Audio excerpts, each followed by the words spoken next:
Welcome back to the True Transformation Podcast. My name is Josiah Novak. Welcome to today's episode with none other than Keith Yackey, co-host of The Married Game. He and his wife, Jessie, have an incredible story, and I know it's going to hit you right in the feels today. And I just want to warn you ahead of time that this is not a child or youth-friendly show. In fact, it's probably going to make you a little uncomfortable as well. We do dive right in to sex and talking about sex in pretty great detail. If you're a married guy or even a married woman, this show is going to help you in ways I never thought possible. Keith is a master of understanding attraction, intimacy, and what it really takes to improve, and not only improve, but take your sex life to an extraordinary level while being married, which I know a lot of you don't think is possible. You think the honeymoon phase is kind of where the fun ends and the work begins. You have kids, you have career, you let yourself go. Sex just isn't as fun anymore. It's more or less a job. It's what you do to kind of keep things going, but it's not something that has the same excitement as it once did. Well, that's where Keith comes in. If you really dive into Keith's history, this guy knows what he's talking about. He was married at a young age, he got divorced, and then spent a good chunk of his life just exploring attraction, sexuality, and understanding the dynamic between men and women. What do women really want? What do guys really want? How do we make that a match made in heaven, literally? Well, on today's episode, he breaks down his 5 dials, which, man, I love simple and I love effective. And this is exactly that. His 5 dials for a powerful marriage and high levels of attraction will enlighten you and then create a pathway for you to see the same success that Keith has experienced in his life, as well as thousands of other men that he's helped through his coaching program and his podcast. So sit back, relax. We actually recorded for 2 hours. So we got 2 hours of sex education coming your way. And all I will tell you is this: make sure you take notes today and make sure you connect with Keith. If you are a high performing guy who's got most of his life dialed in, maybe you are in shape or you're working on it. Your career, your business is great. You're a good parent. You have strong social circles, but your sex life is lacking. Well, I'm going to tell you right now, this is where you need to be. This is the person you need to listen to. So make sure you go to keithyackey.com, check out the resources there, connect with Keith, and I highly suggest you get into his program. I don't usually promote people's programs, but in this case, I'm making an exception. So I'm excited for you to listen. Make sure you leave a rating and review after you're done listening to the show. Connect with Keith, and I look forward to hearing what your thoughts are on today's episode. Life moves fast. Make it count. Enjoy the conversation with Keith Yackey. Fired up, and then I'm like, damn, I gotta turn my heater off. You're good, brother. You're good. I love the background. I need to get. Is that a fox? What is that on your chair? That's a coyote. That's my dog. This is my man cave here. Beautiful, man. This is where we record all the podcasts, and this is pretty much where I work every day. Yeah. Are you in Orange County? Yeah, Dana Point. Beautiful, dude. I'll be in LA. I've never been to LA. Besides, I shouldn't say that. When I was 1, I was in LA. I got my passport in LA when I was a baby. My dad was Navy, but I'll be in LA in about a week and a half. I've never been out there as an adult, though. Oh, you're going to like it. Depending on which part of LA you go to. I'm guessing you're probably thinking Venice Beach, Manhattan Beach, kind of that area. Yeah, the touristy crap. yeah, you'll like that stuff. You'll like it. That's all. Are you about from Cali or from where I live? Okay. Are you from that direction, or are you from somewhere else? Orange County. Yeah, I grew up here. I grew up surfing the same beaches that I surf now. Like I'm in it to win it, baby. I'm a native, man. Bro, that's killer. Yeah, I've been so excited to talk to you. I stumbled upon your content, I want to say through, and you probably heard this a million times, but probably through Garrett White. Okay. I would say, and I've been a Garrett White, fan for a long time. His stuff has been incredible in my journey. But Yeah, I've been following your path, and I'm like, oh, this guy's got some cool stuff. And I've just been typically, like most typical guys, just listening, reading, and then I'm like, wow, this guy's speaking to me. Yeah, yeah, yeah. And probably Yeah. all my clients. So here we are. I love it, man. This topic, first of all, Garrett JY, I just love him as a human being. I think he's such a great example of he's got this empowered vulnerability about him. Not everybody pulls it off. Not everybody who's vulnerable comes across powerful, but I think the way he does it, he actually does. And it's so good. There's such a power in that. And, being his best friend and surfing with him damn near every day for the last 4 years, I see him so much differently than probably a lot of people see him in the marketplace. But I can tell you that he has been such an instrumental piece of me waking up and sharing. I already had all the expertise of how to get a guy to get his wife to want to have sex with him. But he was so instrumental in being like, bro, do you understand that you know so much about this that people aren't even talking about? And you got the fucking history of all these hundreds of women that you've slept with. Like, you've got a fucking laboratory that you've worked through where you've come up with some of these formulas, and these formulas are not fucking wrong. So share with my people, which was an honor, and it still is. And actually, he and I've got some very big things coming up that I think will shock everybody, and I'm pumped. I can't wait for us to release it. Oh, it's gonna be amazing, I'm sure. Yeah, it's a taboo topic for a lot of guys. Yeah, right. Isn't that crazy in America that it's that taboo? Guys just, well, it's our egos, right? I mean, we don't want to admit that we're not getting laid. Yeah. Or at least not as much as we want. Yeah, it's like a currency in America. Probably a lot of Western English-speaking countries are like this, but the hypersexualization of our society in America has caused a perfect storm for me to actually share my message in a world where a lot of guys are like, what did he just say? Holy shit. I think this might be my guy. Like, I want to hear what this motherfucker has to say, because he's not saying it like anybody else. And actually, he's reading my fucking mail, man. How's this guy know what I'm thinking? It's because I got a penis just like you, dude. And I think the same way. Yes, absolutely. Bro, so let's paint a really clear picture for people. Where did this whole thing start? Because I've dug up on you. I know, at least it seems like you've been a proven businessman. You've got a tremendous amount of experience in the real estate world. But where did the whole idea that, hey, I want to talk about not getting enough sex from my wife or partner, whoever, where did that start? Well, so before my wife left me 5.5 years ago, I was feeling the same things a lot of guys were feeling. That is that my wife doesn't want me. And I have a little different context. I came from where I was married at a very young age, and I got divorced around 28. And that went just sowed my wild oats and had sex with hundreds of women. So it wasn't that I was like, I don't know what it's like out there. I knew exactly what it was like out there. I've been with enough women to know, hey, women, if I say women are typically like this, I knew I was righter than, if there's 1,000 guys, I know I was more right than 999 of them.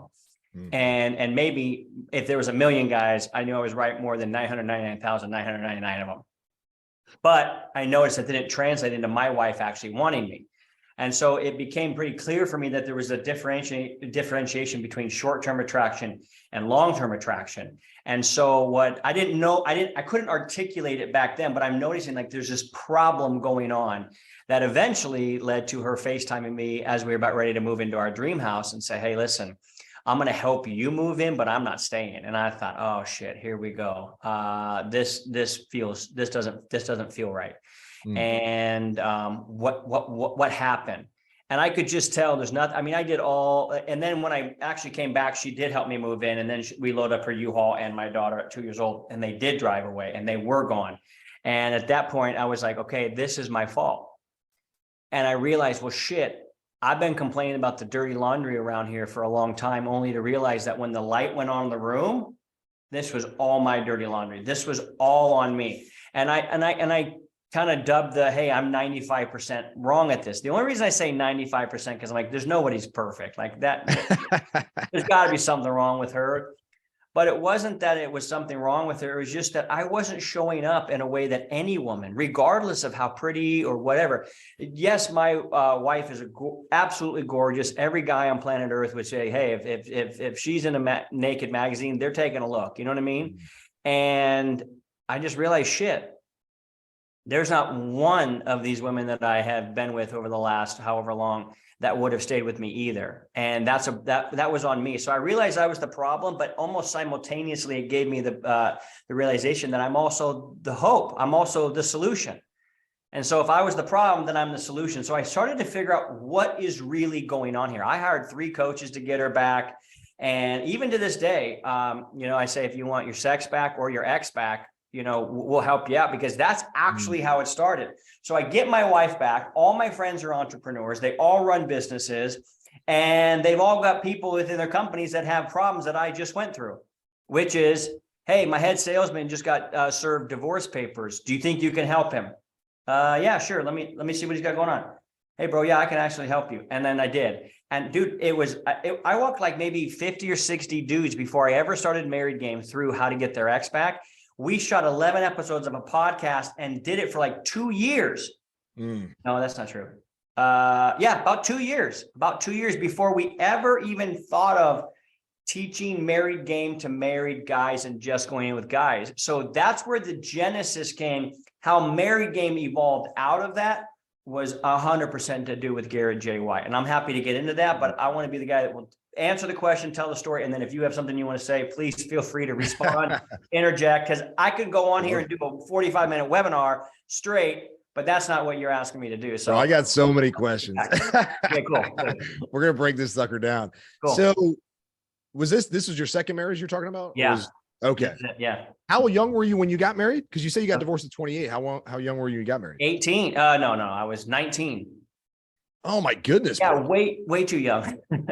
But you Holy couldn't talk crap. me out of it at the time. I was 100% convinced this is what I was supposed to do. I was called by God. I'm starting a church. I'm going to be a pastor. This is my pastor's wife. Like there was no telling me otherwise.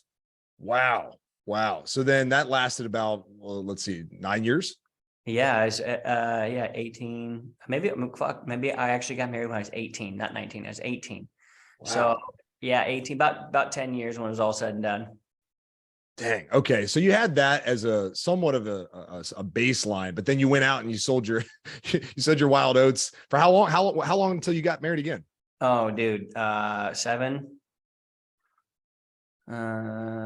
years, 5 years. Let's see, 28 to about 33-ish, maybe. So I don't know, 4 or 5 years. It's not that hard when I was in great shape, had money. I knew how to talk. I studied specifically game, how to actually create attraction. And then I just became, I'm like, well, basically I was like, I want to fuck the girls that are in the centerfolds. Yeah. And the girl I picked before, while she might've been attractive to other people and she's not an ugly girl, it just she wasn't attracted to me, and her spirit and her energy of where she wanted to go in her life wasn't for me. I'm sure she's fine now. She's the mother of my other 3 children. We don't talk much, actually, we have literally zero in common about literally anything other than we have kids, and she lives in a different state. And so I hardly ever talk with her. But at that point, I realized at 18, or when I decided to get a divorce, and at 18, I was just like, okay, I'm only going to be with somebody that I am radically attracted to, and that is radically attracted to me. Because I had sex issues in the first one, and it wasn't that it was bad. It's just that she wasn't that into it. And we were pretty religious at the time, and there wasn't a lot of answers. Actually, even in religion today, there's not a lot of answers on how do you actually fix what's really going on, because nobody's talking about the one root word of all this, which is attraction. And so that's what I wanted to set out to fix. Let's talk about that. Because I'm like you. I have a gorgeous wife. I mean, she is a 10 out of 10. Like every centimeter of her is a dime piece, right? Love it. So I'm like that guy who I was the same mindset of you, right? I was like, I'm only getting married if I find the perfect one, like attraction wise. Like I have to be attracted to every inch of her. Otherwise it's a no-go. Yeah. And here I am. But I think in my crazy brain of mine, I'm always thinking like, man, I got to stay on top of my game, right? I got to stay on top of my game because she can get anybody. Right? Like she's every man that walks this earth. We go, oh, yeah, she's amazing. She's unbelievably beautiful. Right. I'm sure you feel the same way. Like, you know, this. Yeah. So let's talk about the root of it. Tell me, they're like, Jesus, dude, your wife is so pretty. I'm like, I know, right? Oh, I know. All my friends try to be nice about it. They're like, oh yeah, your wife is man, you know, your wife she's good looking. Yeah. I'm like, you don't have to be political about it, bro. You can just say she's hot. Yeah. Yeah. So you talk about the root. What is the root of attraction? What is the big issue here? Okay, so being attractive means somebody's leaning into you, not being pushed and repelled away. So people might look at you and me on the screen and go, wow, that guy's got a fucking set of arms. No wonder women want to grab him. Or they might look at you and go, look at that chiseled ass fucking chin, dude. What does this guy do? Fucking bench press with his fucking jaw muscles? Like, this guy's insane. What are we doing here? And might just think, well, that, you know, I have to be a physical specimen. And the truth is, we've had guys that have gone through the CrossFit Games come through our program. Because it doesn't necessarily have to do with biceps and abs. That's great.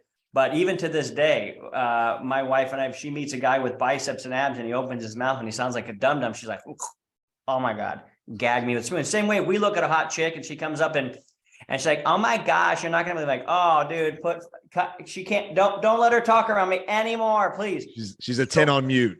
Yeah, it's exactly. So it's an attraction means I'm leaning into you. And yes, men want sex, but what men want more than sex is they want to be wanted. And the only way your wife's going to feel, you're going to feel that your wife actually wants you is if indeed she's truly attracted to you, which means she leans into you. She likes what you have to say. I say a lot of women sprain their eyeballs listening to their husbands because their husbands say something. Women are like, oh my God. Because men we just say some of the stupidest shit. And it comes from a set of beliefs that are different than what I believe now. So there's used to believe like, hey, if I protect, provide, and produce and take care of my family, then I should be getting lots of pussy. Well, why aren't I? Well, just because those are the things that you're supposed to be doing as a man. Those aren't exceptional. Those are essential. They're not exceptional. But if you want your wife to be creaming her pants over you and really excited to be, well, then you have to be a guy that would cause a woman to do that.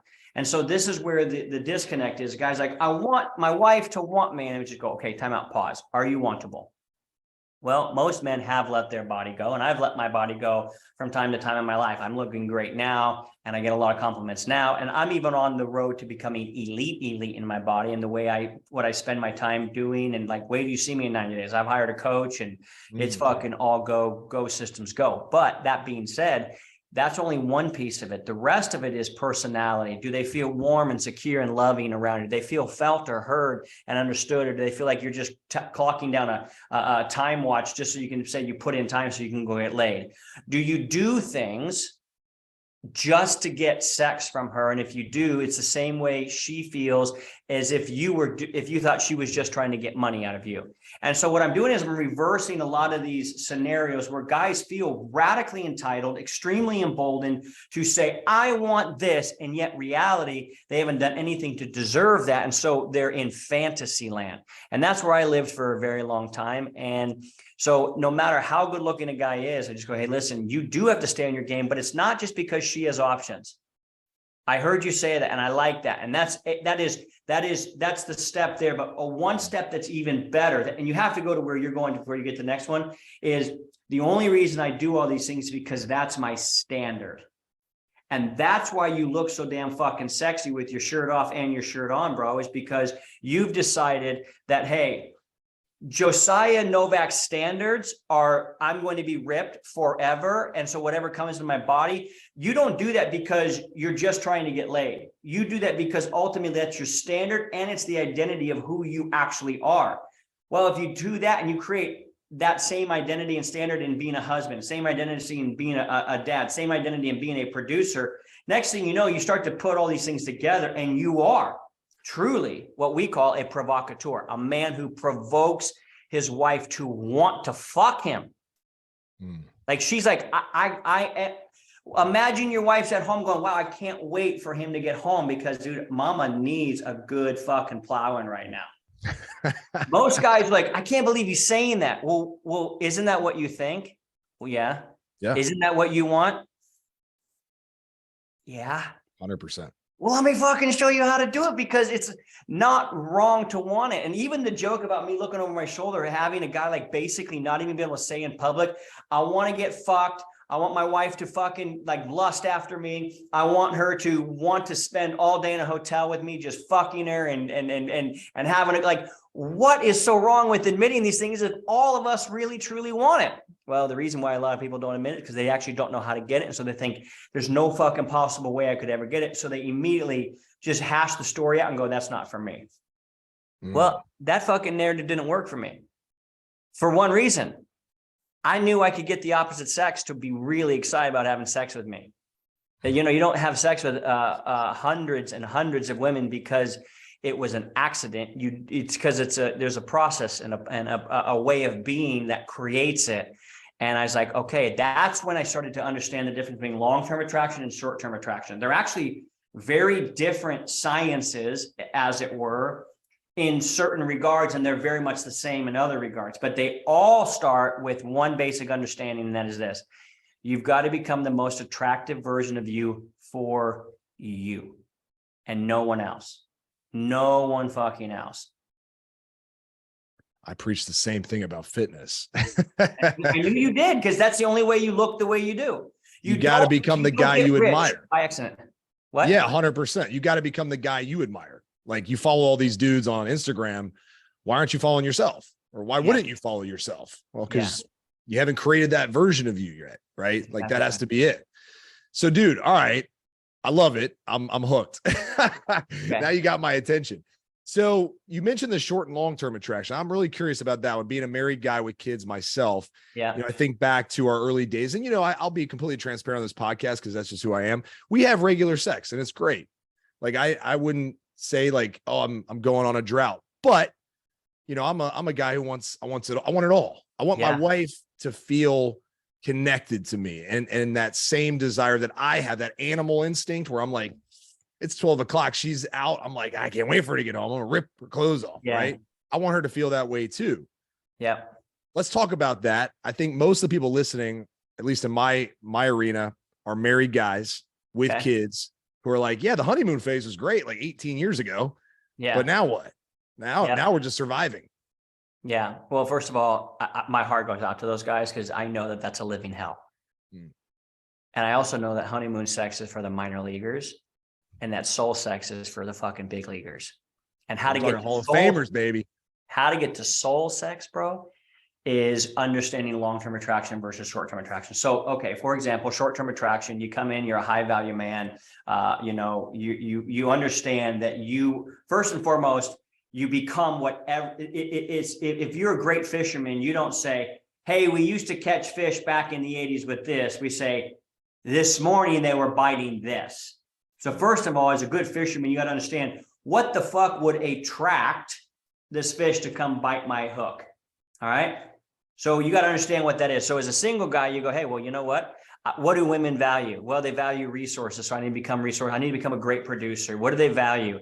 They value being seen, heard, and understood. Having somebody, every woman says, I just want a guy who gets it, right? Though nobody gets it except a very few handful of guys. Naturally, they want somebody who has power. He says something's going to happen and it fucking happens. They want a player. They want somebody who's smooth and suave and looks good and that they go, damn. Every woman wants to be with a high value man. That's first and foremost. That's what's most attractive on a number of levels. Hey, if they're going to have offspring, they want to make sure the offspring survive. If they, you know what I mean? If they're going to be married to a guy, they want to make sure he's not a pussy, just in case the tribe from across the hill comes over and then wants to, rape her.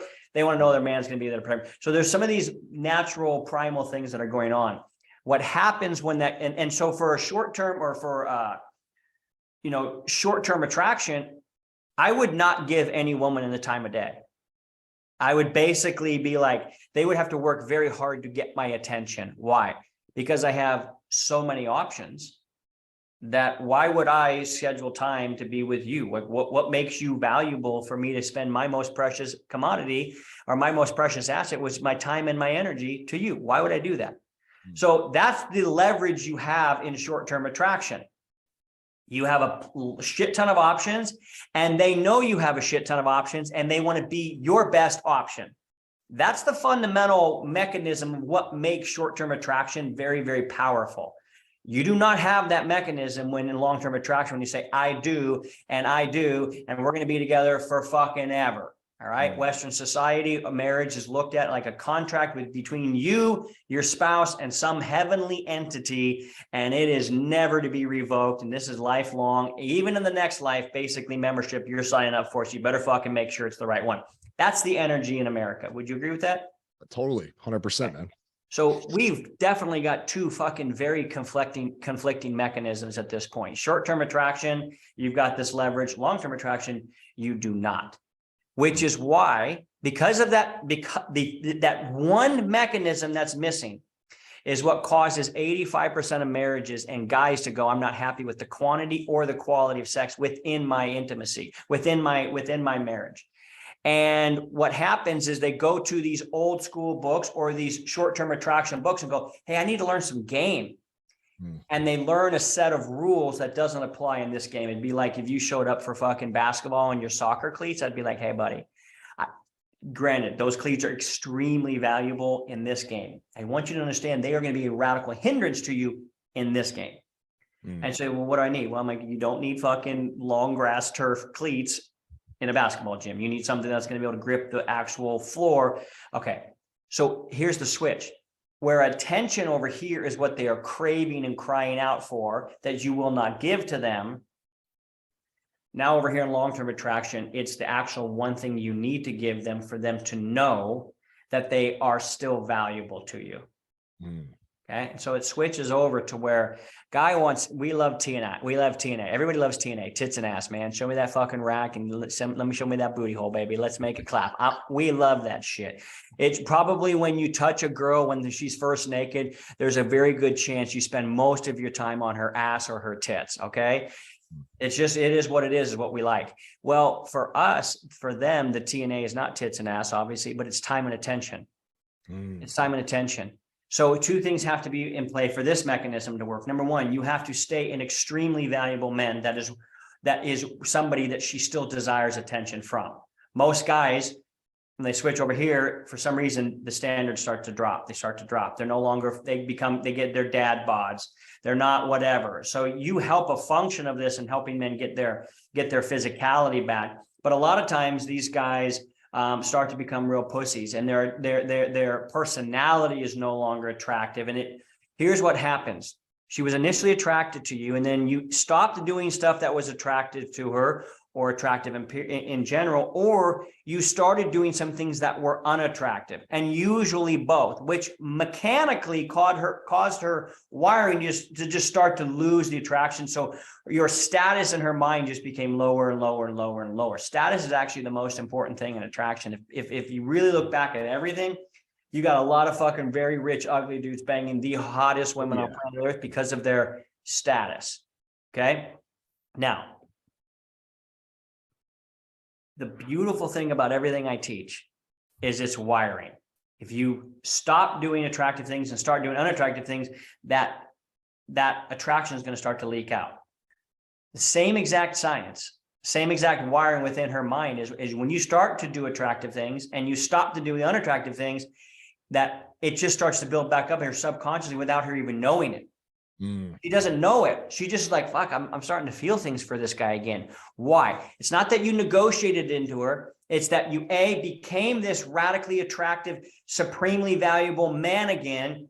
And then you started to give her attention, actual attention, which I believe a woman craves more than anything. A high value woman craves the attention of a higher value, higher status male more than anything on planet Earth. And so what happens is a guy becomes low status within his marriage, tries to give her attention, and now it becomes like, oh God, dude, get away. No, I don't want to have sex with you. No, I don't long for you. But if Jason Momoa came up and knocked on your door that fucking night, the night she had a headache, dude, she would be glammed up in 30 minutes, flattened out on the greatest fucking date, sucking that guy's dick in the back of his car before they even got to the restaurant. Why?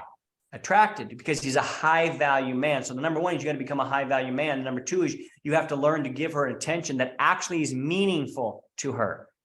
Let me pause you for a second, because this is where I want to hit, because this is hitting me right in the feels, right? So as someone who has high standards, I'm ripped, I'm a millionaire. I take care of everybody, right? Her family, everybody. I consider myself a high value man. But like you said earlier, no one's perfect. So Keith, how do I give her the right attention, right? Okay. Not just, oh, I did the dishes today, or I Yep. listen to you come home from work after, she has some clients that she does hair and stuff like that. She comes home and she tells me, oh, this client said this client's a bitch, blah, blah, blah. And I'm like, yeah. She even asked me the other day, it's a true story. I'm just going to tell you. She asked me, when I tell you my stories, do you actually care, or are you just trying to get through it? Yeah. And I said, it depends. Yeah. I'm going to be honest. Sometimes I don't give a shit. Sometimes I got nothing to say back. And sometimes I do care. But how do I give her attention for real? Yeah. Well, couple things. So you are the high status male. And I deal with a lot of high status males, and I deal with a lot of entrepreneurs, go-getters, guys that care about quality of life. They care about a lot of the guys I work with have already fixed the financial game. They've already fixed the getting paid game. It's just the getting laid game that they're more like, well, what do I fucking do here? And it's this. So giving somebody your attention. Now, this is the long-term attention. This is what she wants. If she believes you're giving her attention, expecting nothing in return. Again, we use these terms: giving something, taking something, receiving something, offering something. And I think we lose the power of what they really were. Can I offer you some advice? Usually is not really much of an offering, other than hey, let me tell you where you're wrong. And it's usually more of like it doesn't feel like somebody's giving you something special. It feels like somebody's giving you a piece of their mind. You're like, I don't necessarily need that. So when you give your woman attention, it has to always have give her energy and not take her energy. So you brought up the exact fucking example I actually use in a lot of my talks. And that is, I have these certain dials that if you dial these things in, the attraction ramps up. And then frankly, you can ask for whatever you want and she'll give it to you. Oh, so much so, let me set a new standard that my wife and I just recently like, hey, we want to fill each other's sexual fantasies. What are they? And so we told them to each other, and we both were like, I could fucking make that happen. Are you ready? I'm fucking, yeah, you can make that. I'm ready. What? And most people, like, they almost kind of spit their coffee out, or like their heart gets a little like when they hear me say that word, because when have you ever heard somebody say, my wife and I are working on fulfilling each other's sexual fantasies? Most people are like, I've never heard that. Have you ever heard anybody say that? I don't think so. No. And the look and the response when I say it is the exact same every fucking time. It's almost like, oh shit, where is he? There's almost like a sphincter butthole pucker. Like when it happens, like, oh shit, what's he about ready to say? This is, I think, a sad predicament, because if you can't talk to your spouse about what your sexual fantasies are, who the fuck are you talking to them about? And we all have them. It's not like I'm not supposed to think that. Well, I don't know. You were given a brain and a fucking sex drive. Maybe you were supposed to think that, but maybe you were supposed to also communicate that to the one person that you've committed to actually fulfilling that for you. So I understand the topic is radically taboo, but if you show up with giver energy across these 5 dials, this is where the real magic comes in.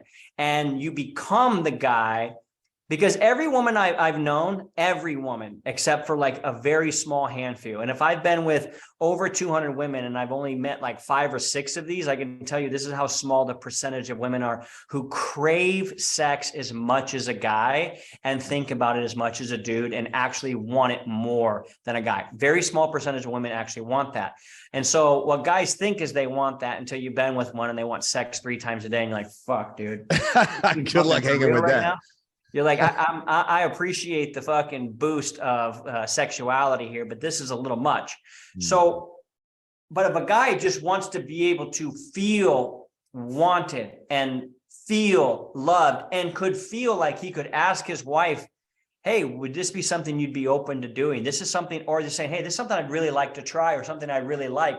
Are you open to doing this with me? To have her be able to say yes to that or be open to that. I have a 5-dial system that if a guy just looks at these dials and we can crank these things up, he'll be good to go for that. So do you want me to just get into that? Because I want to answer a lot of these questions. Yes, please. Oh my gosh, I'm on pins and needles over here. Let's do it. Okay, cool. So the first dial is the parenting dial. If you have a kid, your wife is looking at you and wondering if you're a good parent or not. And the reason for that is very simple. Wives love their kids more than their husbands, and they always will. And the reason I know that is because moms don't divorce dads. I'm sorry, moms don't divorce kids, but moms divorce dads all the time.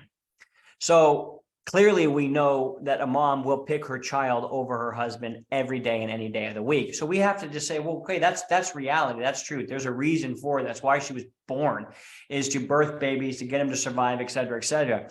So of course she's going to be judging me on how good of a dad I am, because that's something that's very important. And not only that, but that's something that drew her to us in the beginning. Hey, this is a guy I want to have kids with, means I feel like this is a strong, stable, sturdy enough situation that my offspring, my dependents, are going to be able to depend on this dude for a lot of things.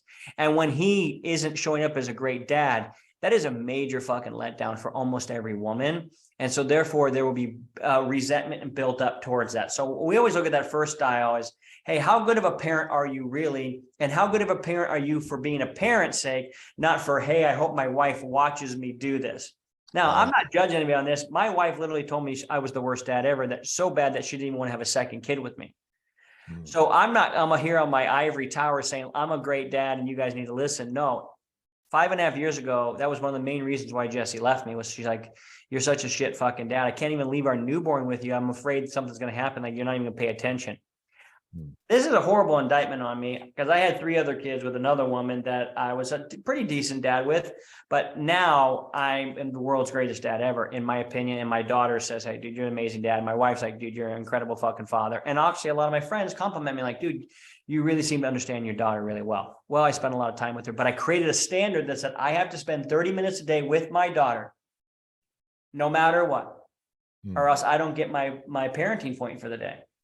And so I just had to ask myself really quick, if I'm a dad that can't spend 30 minutes alone with my daughter, like, what am I doing here? Like, how busy am I really that I can't spend 30 minutes? So that's the very first dial that we look at. And I just have guys say, hey, rate yourself on a scale of 1 to 10. How you doing? Where are you at on a scale of 1 to 10 on being a parent? And then that will give you an answer. If it's anything less than a 7 or a 6, then you're pretty much a D or an F dad. It's going to be very hard for a woman, your wife specifically, to be really that into you, because the resentment levels of her towards you are going to be really fucking high. That makes sense so far? Yeah, I'm a 9. I spend a lot of time with my boys. Yeah. Oh, yeah, man. Okay. All right. Number 2, the second dial. This is another big one. This is one like you talked about when your wife said, are you really listening to me or not? And this one's really, really big. It's called the partnering dial. And that is, I call it like the best friend dial. Does your wife really feel like you're her best friend? Meaning, can she really come and talk to you about things? And a lot of guys actually, they're like, oh, that's so stupid, blah, blah, blah. I go, okay, well, listen, here's the thing. If your wife can't talk to you without her really believing you're listening and having engaging conversation back with her, first of all, she's seen you do it with your guy buddies. So it's just like, fuck, dude, I know this guy can conversate. But number 2, imagine if every time you talk to somebody, you could tell they were barely listening to you, they just wanting something out of you. You would probably hurry up every one of those conversations as quick as possible, because you don't feel like the person that's there actually wants to be there with you. And you miss out on a great, what's called the outside the bedroom connection. Outside the bedroom connection is actually what leads to inside the bedroom connection.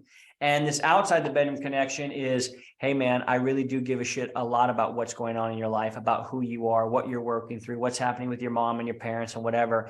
And I just say this, the guy that if this is the standard, this is the goal. I don't know of anybody who's actually totally hit it yet. I may be close, but I don't think I'm at the grand holy grail in this one yet. And it's this. A lot of guys, I just say, imagine what you'd have to do or who you'd have to become to where if your wife looked at talking to you for 20 minutes a day as the highlight of her day, she would do anything for you sexually anytime you wanted and at any point in time you wanted. I know that to be true because I look at the way my wife talks to her mom, talks to her every day, a couple times a day. But I know that morning conversation is like the big one, like setting up and if anybody has a wife that has a mom that they get along, you know exactly what I'm talking about. 100%. And that's the highlight of her day. She wants to check in with her mom. What's happening? What's going on? And so if you realize that you hearing her, she feels heard, and you like listening to her and watching her with your eyes, she feels seen. And through both of those things, when you communicate back as an active listener, she feels understood. Seen, heard, and understood. And if you ask any woman, what do they really want in their marriage? They want to be seen, heard, and understood. They want to be seen. They want to be heard. They want to be understood. And so you get this opportunity as their life partner to actually dive in with this. Now, here's what some guys might say to this. Like, oh, I'm not her girlfriend. I'm not going to be her emotional tampon, blah, blah, blah. Yeah, no shit. I get that. But people talk to and confide in, and they trust people with information that they respect and look up to as well. So be that for them. She's not telling her girlfriends everything she tells me. Yeah. Yeah. It's a different wavelength. She didn't have kids with her girlfriends. It's so different, man. And their girlfriends don't wake up next to her. Her girlfriends don't know her wildest dreams. Her girlfriends don't know her biggest fears. Her girlfriends don't know a lot of the things that she's entrusted to. I can just say this. If you understand this fucking formula, connection outside the bedroom equals connection inside the bedroom, then you will be on your way to getting whatever it is you want inside that bedroom. Now, it might take time. And do they have resentment? And is she going to push back when you start acting this way? Of course she is. She's supposed to push back. I tell every guy that comes to my program, just so you know, in the first week or two, your wife's going to give you a lot of pushback, or at least a little pushback on this. They go, what the fuck? Why is that? I thought I was getting better. I go, because she wants to know this is real. Yeah. And it's not just something you read on page 43 of a book and you're trying it out to get something from her. That's the thing where if you do any of these things with taker energy, and what a lot of guys out there, I say that they're 50 frumpy and unfuckable. There's a lot of guys out there teaching how to get your ex back or how to get the sex back. And then you just look at them and you're like, dude, you got more chins than Chinatown. You wear fucking pleated tassels. You got leather tassels. I just happened to be a married dude that came onto the scene and said, hey, do you guys want to actually have real game so you can actually get your dick wet with your wife? And then they look and go, well, I'd hang out with that guy. That's actually a guy who could probably fucking beat me in an arm wrestling match. Fuck, what's going on here? And so it's it's the same message, a little different, coming from somebody that actually looks like us. And we're saying the same words that we use, like blowjobs and 69s and all the other fucking shit we talk about. And it's just like, okay, well, listen, she wants to know, can I have a great conversation with her? Because most women, it's their brain. It's their brain that is their most sexual organ.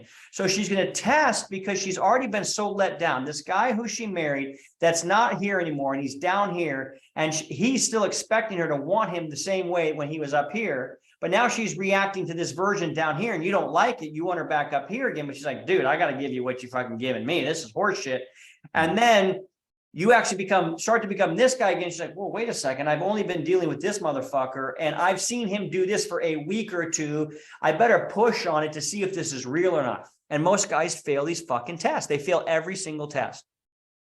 And people only test what they want to trust. People only test what they want to trust. If I was to have you sit down in a chair and you fell on your ass, and I kind of barely put it back together and put a couple pieces of duct tape on my hair, try it again, bro. He'd be like, bro, I'm not sitting back on that thing. Are you fucking high? That's the same thing when wife sees a man start to become this guy, not for her, but for him. She has to test it. Is this really for him? Or is he doing this to get something from me? That's what I mean by taker energy. Because these other guys that are 50, frumpy, and unfuckable are saying, hey, just go get her gifts. Hey, happy wife, happy life. Hey, just do some chores around the house. And love languages. That's it. That's all you got to do. Love languages. But if you're a total pussy speaking someone's love language, there's still not a desire for them to do it. Like him goes, dude, I got her flowers. I open her door. I go, she can hire a fucking butler for all that. Yeah. Doesn't mean she wants to fuck the butler. Not yet. But that's so people test what they want to trust. And then when they pass the test, the trust goes up. And when the trust goes up, the lust goes up. That's when she starts to lust after she goes, wait a second. Josiah's in this relationship. I'm not just the babysitter for his kids. I'm not just fucking hot chick he gets to parade around on his arm. I'm not just this vagina that he gets to fuck whenever he wants. But he loves the whole of me, not just the whole in me. And that's what the partner dial is all about. I love all of Jessie. Of course, I love her vagina. That's beautiful. I'm glad she has one. I'm glad she has a set of tits. That's awesome. But that's not all she is. And so I look at the rest of our life as all the foreplay up to whenever we have sex, and that is just the release. So the foreplay starts on Tuesday if I'm wanting to have sex on Friday, so to speak, as my buddy Garrett says. And it's just everything is foreplay. Everything is connecting with her. Everything is her and I getting to know her and I for her and I's sake. And my wife said, she's like, I feel like a walking vagina. I'm like, yeah, you're probably not wrong. I should probably figure that out. This is beautiful, man. This is beautiful. You're speaking to my soul here.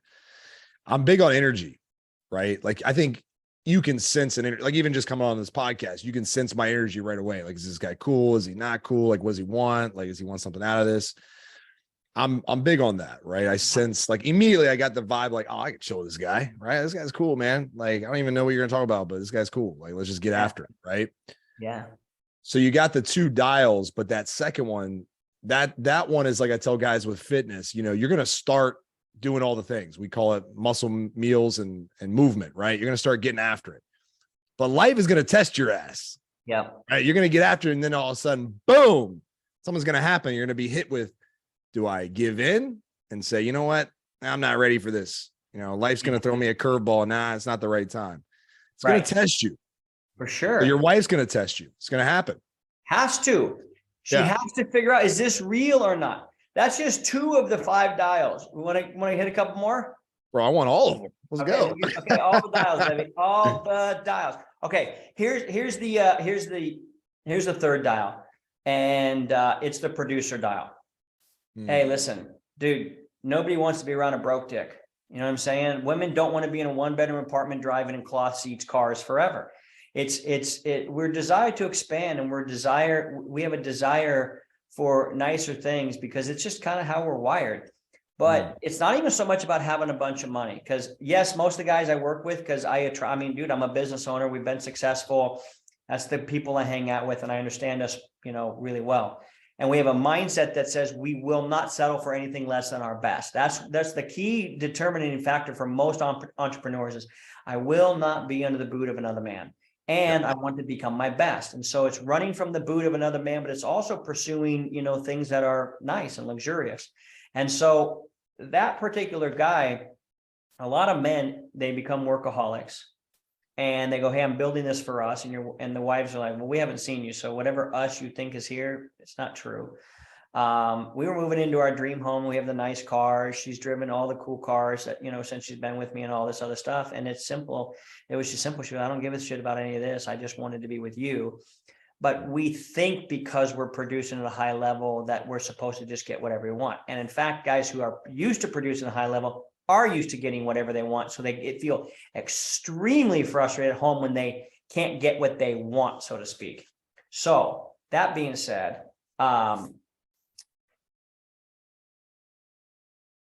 there's the workaholic, and then there's the guy that loses his ambition once he does get money.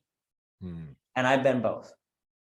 And so the reason why a woman wants a man of resources is more than anything is a man of resources is a leader. And women love leaders amongst leaders. They love leaders amongst other men. Why? It's wired into them because then there's a better shot for her offspring to have a better life. It's just something primal within us. But there's also something about man that produces that even makes men admire and envy him. And the truth is the guy who gets laid the most inside of marriage or outside of marriage is the leader of men. And he cares more about impressing and beating men than he does about women. So it's what makes him even harder to attain for these women. And so he becomes the ultimate prize. And the ultimate prize that all of us love, Super Bowl coming up here in a few days. Why do we love it so much? Because only one team gets it. Out of all the players that have fought so hard, and all the players in the college, and all the players in high schools, and all the players as kids, there's only 0.0001% that will ever hold that trophy. And so therefore we go, that's the prize. Well, what's common amongst every prize? It's very hard to get. The common thing about every fucking great prize is it's extremely hard to get and only a few get it. And so the thing about being a producer amongst men and really actually making money and having resources is it sets you up in a better way in life, and it shows that you are a leader amongst men. Yes, there's a couple little nerds that can create something that goes and makes big, but dude, you know what? As much as Bill Gates and Zuckerberg and all these guys look like they are the softest, weakest fucking pussies on planet Earth, there's something about a leadership ability that they were able to get people to follow them and build something that was so big that, you know, it makes more money than most countries. Yep. And so there's something about this leadership that women gravitate towards, especially high quality women, the women that we all grew up jerking off to. That's why they want this, guys, because so it's this man that can create resources. There's something different about a man that can create money than a man that can't. He usually believes abundantly as opposed to scarcely. It's just more fun hanging out with people that are abundant and generous than they're miserly and scarce. So you're just a better dude typically. But this is, again, any one of these silos, if you just are good at this and horrible at the other ones, you're not going to have very much luck. If you're just a great parent, there's a lot of great dads that are not getting laid. There's a lot of great partners that are just they're like their wife's gay best friend. There are a lot of guys that are just great producers and they're fat as fuck and they own casinos and they're just like, what the fuck? How is that guy getting laid? So any one of these things individually isn't that powerful in and of itself, but to combine creates the ultimate attraction. So that's dial 3. A lot of guys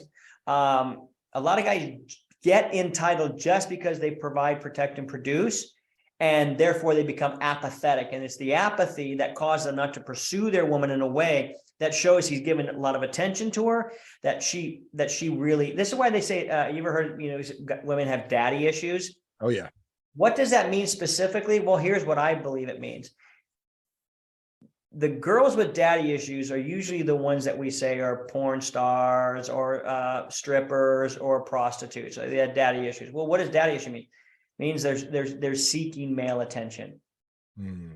That's how deep I know this is real, and it's not just something I came up with. It's because it's so in our society. It's just all across. We all say, "Oh, she got daddy issues." Oh, okay. Well, a lot of women have daddy issues, and the very first man that they look up to and meet is their dad for the most part. And so there's a reason for why this works that way. So that's the third dial. Nobody wants to be, and it's just ambition. It's purely ambition. Will you, and I always do, when my wife met me, I was taking over the world. And when she left me 5.5 years ago, my business was running pretty damn good on its own without me having to do a lot of effort. So man, that's when I got my dad bod. I was on the couch popping Chipotle burritos like they were Tic Tacs. And I lost that zest of adventure. And women, like cats, love adventure and they love mystery. Yeah. So that's the third dial. And most guys think just because they hit it, they're entitled to it. And that's not the case. Bro, I love this. This is it's so relatable to fitness because we teach our guys to get in shape, right? But it doesn't stop there. Because so many guys get abs and they're like, all right, cool. That was fun. Now I'm just going to go back to the Chipotle pills, like you said, right? But you got to have a next adventure, a next mountain to climb. Like I tell our guys, go do a Spartan race. You just got shredded. Go run with your shirt off. Take pictures running with your shirt off. It's fucking epic. Yeah. Right. Like your kids, your wife are going to be like, damn, that's my man. Right. That's awesome because you have another season in you have, and then season after that, you have another target, another checkpoint. It never ends. That's like the secret. You got to keep that energy and that motivation high to go do something new and fun. So the women love it. That's why it has to be you for you. Yeah. Because all this other energy is, I'm doing this and where's my bow job? I'm doing this and why isn't she lusting after me? It's like doing this because it's my standard. Yeah, you have to become the most attractive version of you for you. It's the same thing with love languages. Do love languages work? Yes, if you're doing them because that's your standard and you do it to them regardless of how they do it back to you. The love languages work only if you're an empowered human being. If you're not empowered, then everything looks pathetic and you're trying to get something from somebody. This is why this shit doesn't work. And this is why most men are really fucking mad because they're like, dude, I get what I want when I want to get it. I get what I want. I'm that guy who gets what I want, but I fucking can't get this. Yeah, because you can't force desire. You have to create the container where with desire and attraction and lust and wanting and longing grows. And I call it the marital arts. It's a lot like martial arts, but it's the marital art. You got to listen. If you want your wife to suck the white right off your dick, or black if you're a black dude, or fucking brown if you're my fellow Latinos. Not that I'm a Latino, but I'm a Spanish girl. So anyhow, if you want that, then you just have to say, okay, cool. Well, then what container do I have to create to get that? And it's not you giving up who you are, like, oh, I don't want to have to change me. No. I'm not saying you to change you. I'm telling you to become a smart fucking fisherman and learn the bait that gets your wife gets attracted to you every single time. That's called being smart. That's called being wise. That's called making sure you don't fucking cheat on your wife and blow up your whole fucking life and be an idiot like I did in my first marriage, because I felt trapped as fuck in my first marriage. I'm like, I'm not attracted to the woman. I don't really even want to have sex with her. So what the fuck? And then, you know what I mean? And then I start looking out and I'm like, oh, well, then that lady wants to have sex with me. And then you start doing this stuff that just ruins everybody. I've hurt my first 3 kids because of my affair in my first marriage. Fucking hurt them. It damaged their soul, man. And I hate that. That's why I'm so insistent about not having that happen in this second one. I was like, well, I want to be wanted. I'm used to being wanted. I've been wanted by hundreds of women, not just, hey, they send me a love card. We were naked fucking our brains out inside of a fucking bed or a beach or somewhere. And I want that feeling with my wife. And what I've discovered inside this is if you actually do what I'm telling you, dude, I wouldn't trade sex with my wife for any of those women. None of them. My best sexapades, my best sexual experiences are with my wife. By far, because now it's soul sex. It's 2 souls that want to be there and want to grow. And it's like, man, once you experience that, it just goes. That's why I say some guys are in the pit and they're not getting any sex at all. But then there's some guys that are on this path heading towards this peak, and they see what my wife and I, they go, fuck, man, that peak is way higher than I thought. I didn't realize the peak of marriage could actually be that high. And fuck, they look like they're having a lot of fucking fun. What is going on there? And so even guys on the path, we have a lot of guys that come into our program. They're like, dude, it's good, but I want great. I want fucking great, dude. It's good, but I want great. And what you guys are experiencing, and here's the ultimate test. I'm going to tell you 2 quick stories. Number 1, we've had a lot of people, whether we've been in masterminds or people have just come out and hung out with Jesse and I, that have given us their credit card on the fucking spot. I was in Arizona, a guy came up and handed me a credit card. We were out with a bunch of friends. And he goes, whatever this is that you guys, he goes, I've seen it with my own fucking eyes. I've been with you guys all day. I'm in. And give me, that's one of my favorite things that ever has happened. My second favorite thing that's happened, I was speaking in Salt Lake City at a big event, and I'm in the bathroom going pee, and I come out and wash my hands, and the guy goes, hey, did you do stand-up comedy in Las Vegas? I go, yeah. And he goes, I was at the show with you and Brad Lee that you were doing. I'm like, oh yeah, cool. He goes, I was there with my girlfriend. And I go, oh, that's awesome. Now, mind you, this was about 2 or 3 months before he had seen me, and maybe 4 months. So it was like a little bit of a distant memory at that point.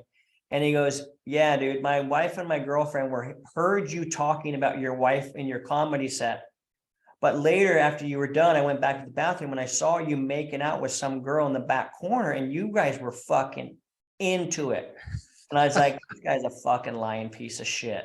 And my girlfriend saw it too, and she was like, what a fucking douchebag that guy is, up there talking about his wife. He's now making out with this hot young girl in the back. And I go, what does she look like? And I pulled up the picture, and he goes, that was her. I go, that's my wife, you dum-dum. And he goes, okay, well then everything you're saying is real. I got to get it. Like, this is real. So it's really the real life that we live, and it's way better than anything I ever experienced in a one night stand or any of my girlfriend, anything like that, because it's truly soul level sex. And we've had to work through all the bullshit to get to there. And that's why it's so fucking meaningful.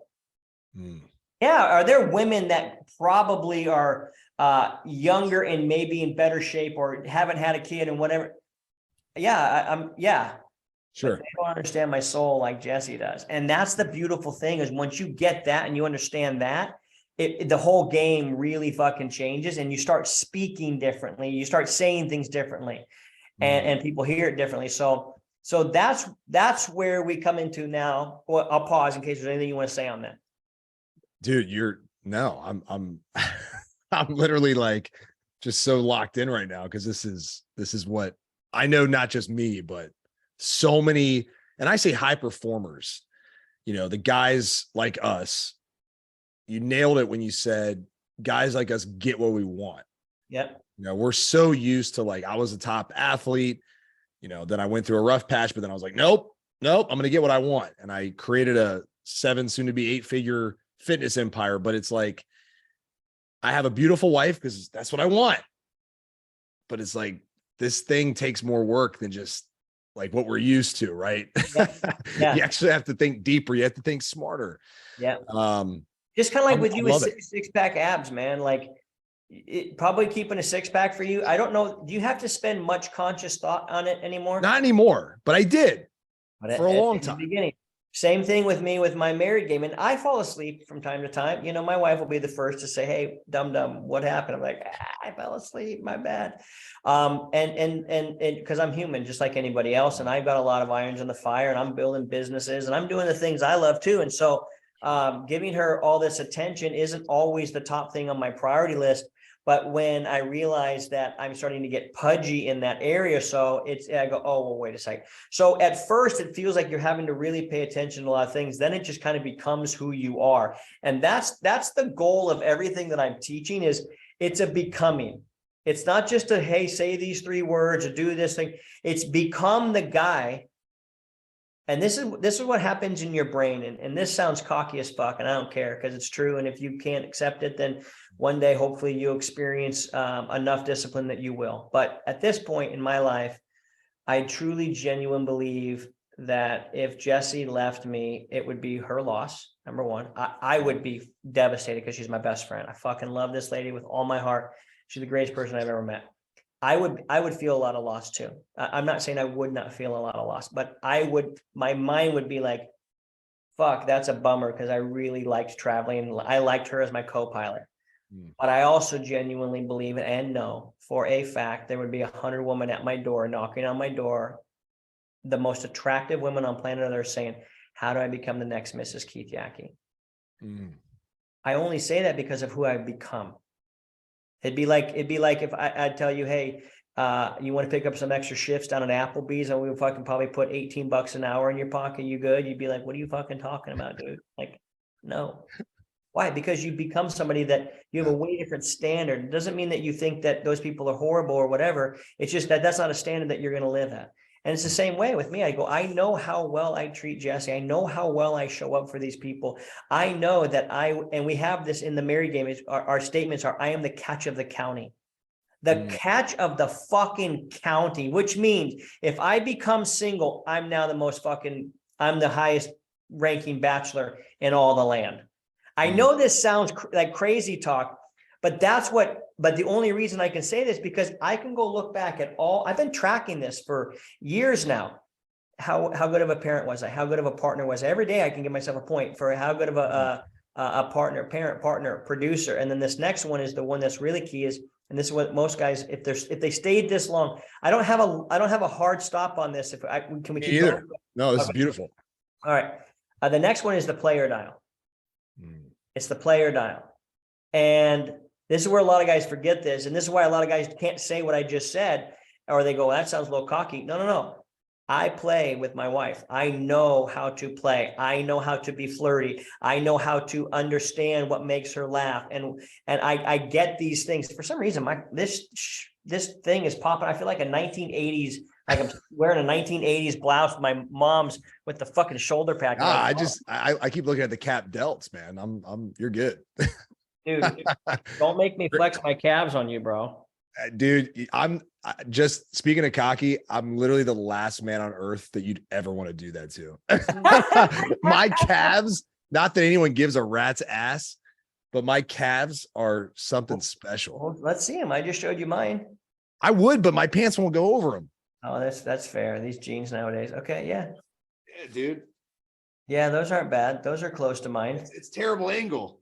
Yeah. Look, you got the whole thing there, man. This is like, it's bigger than my head, as you can see. Are you sure they're bigger and better than mine? Because We're gonna have to do this in person, I think. we'll do a calf off. We'll do a calf off. But having that mentality, and the reason why we track our points is so you have the proof to yourself that says, hey, I know I'm showing up. I know I'm deserving. When you know you deserve something, you will not accept anything less than that. Nothing. If you go buy a $200,000 sports car right now, drive it around for a month and says, dude, listen, bro, I'll give you $40,000 cash right now for it.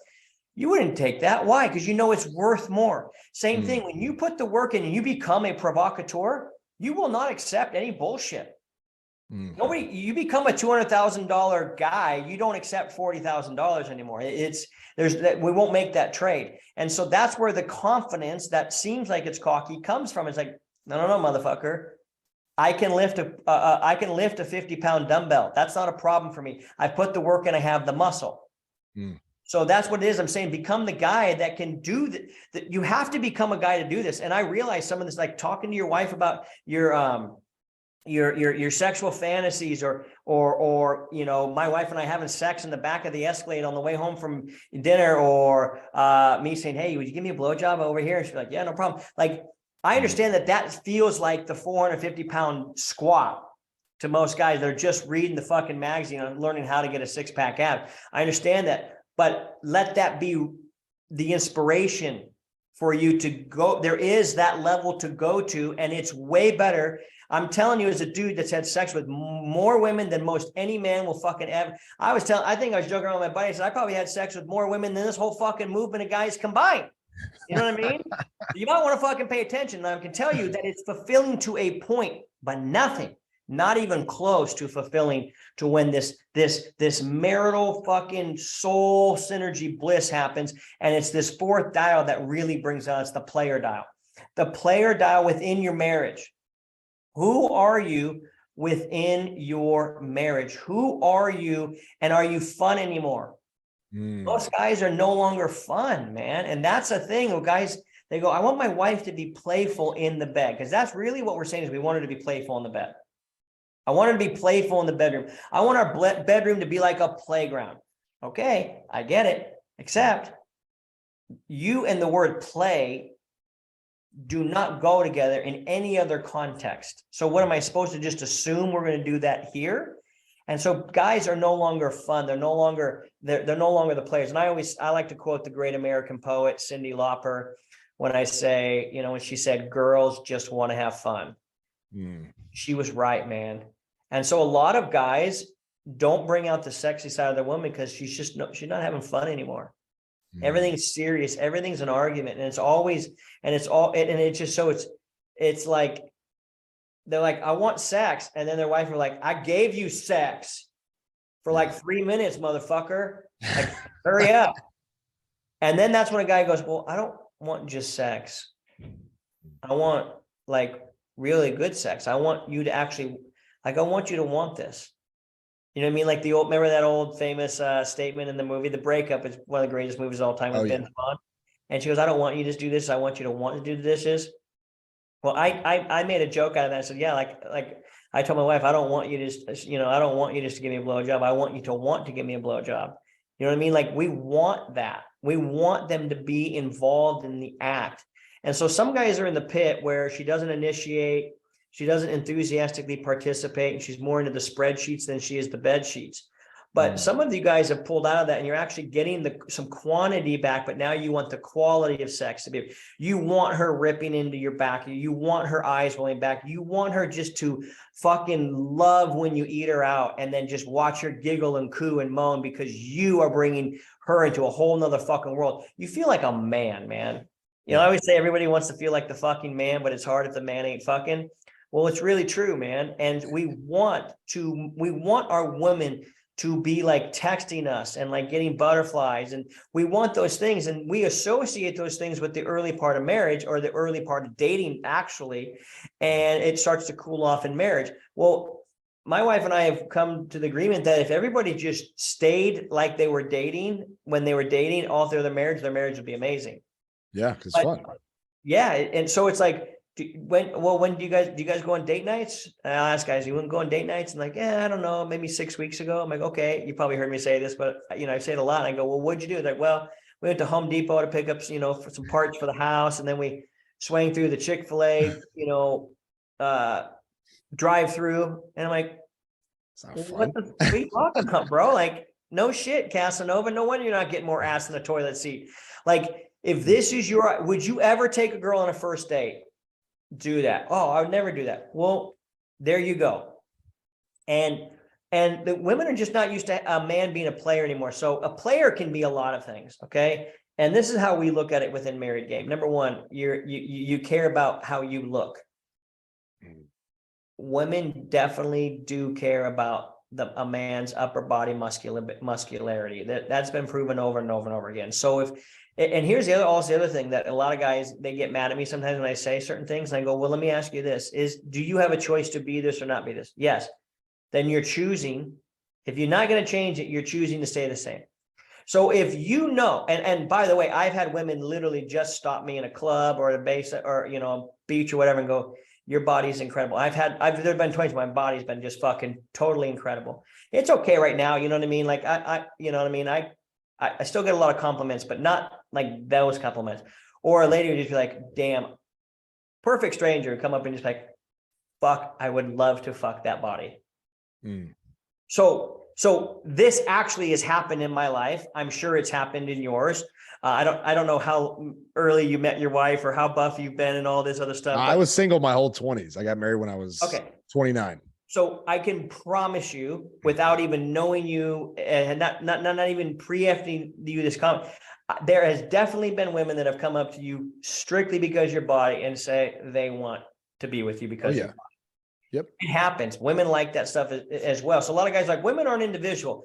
Okay, I know that they've been taught and told to say that they're not. And I agree, it may not be the most attractive thing, but from a distance and from you to eat before you even open your mouth, that is a huge fucking advantage. I can promise you that. The best looking guy, even if he's dumb, will catch the attention of a woman better than the smartest motherfucker who doesn't look like he's that physically like he could protect or really do much damage if somebody came in with some bad intent.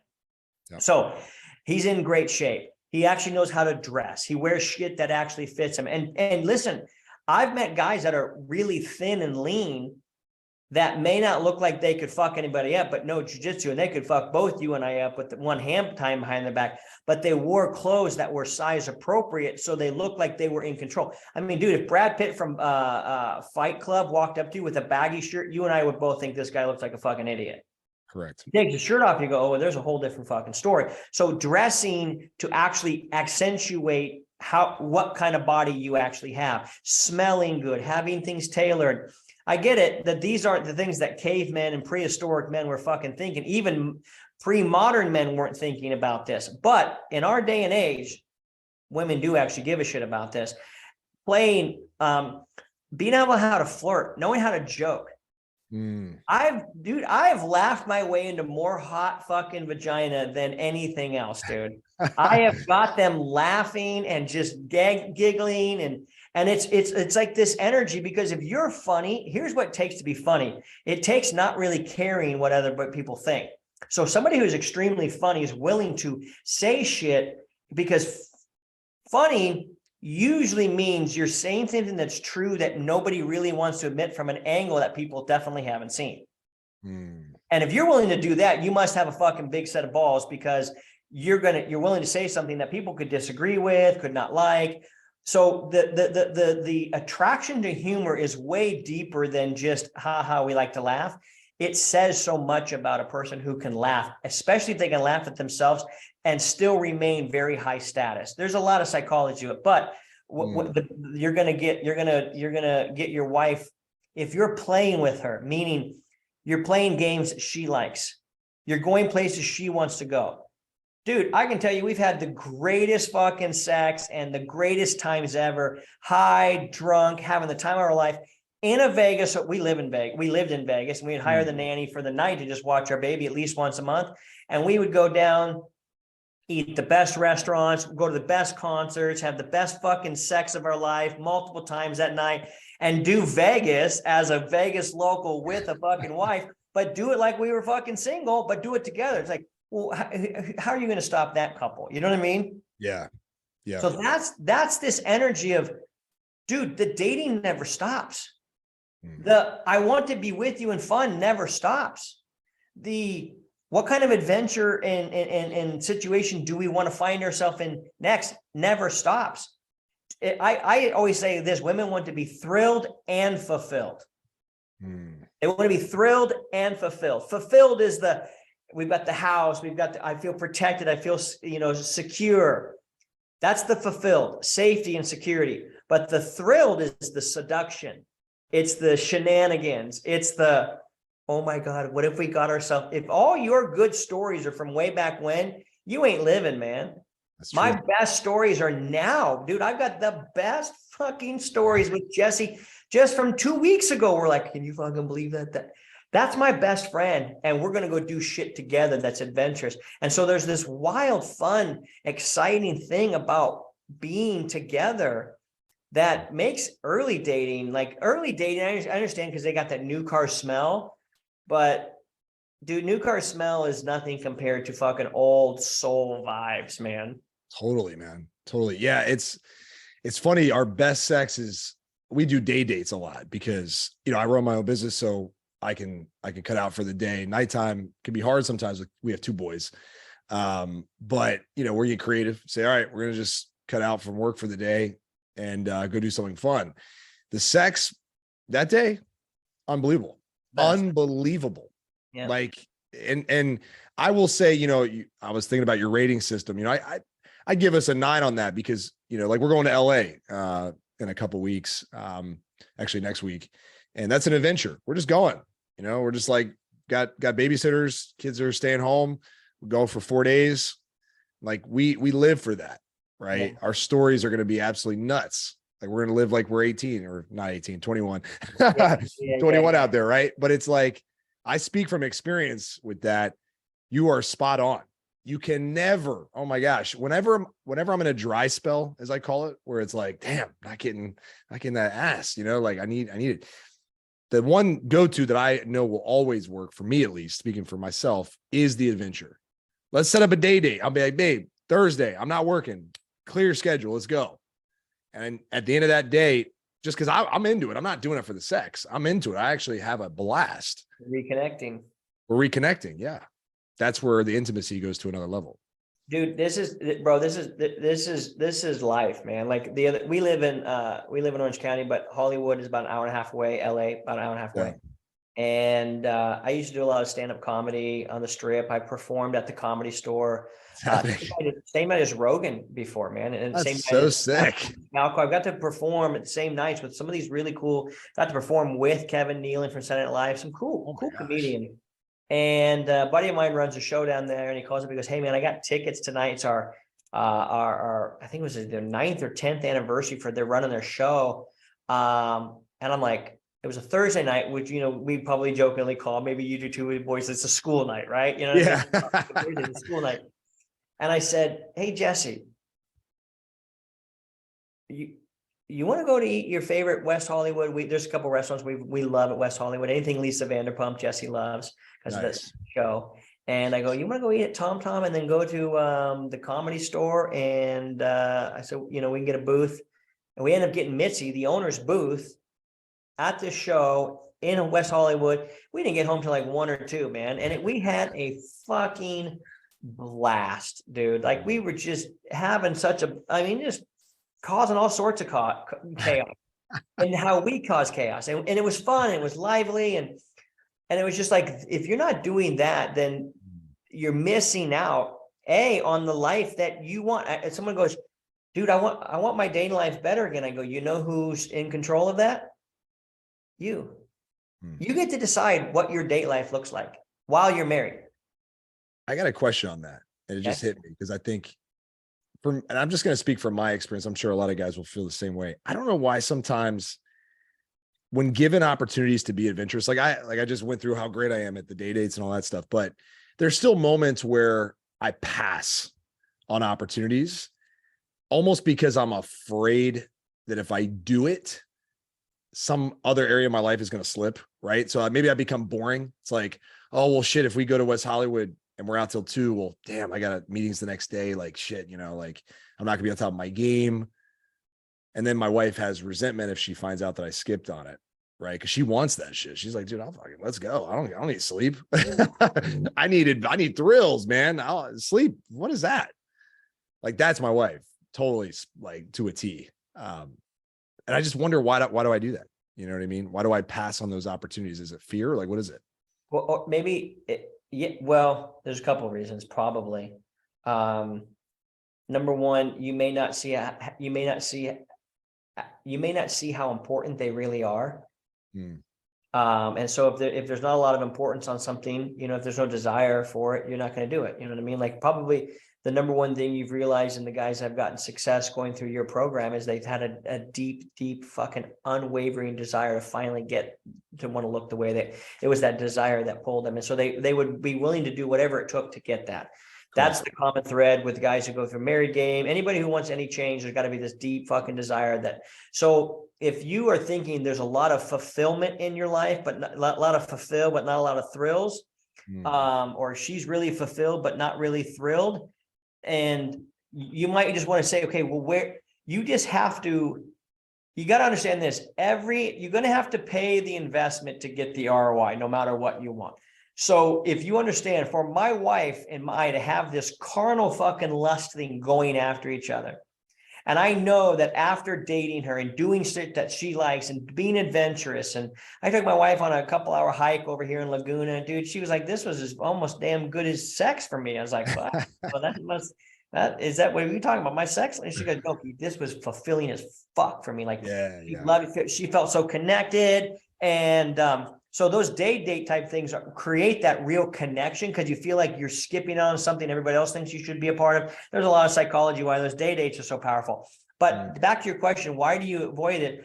Well, first of all, you're radically committed to your goals. So any deviation from that feels like you're letting yourself down, and that's letting your identity down. You're not going to want to do that.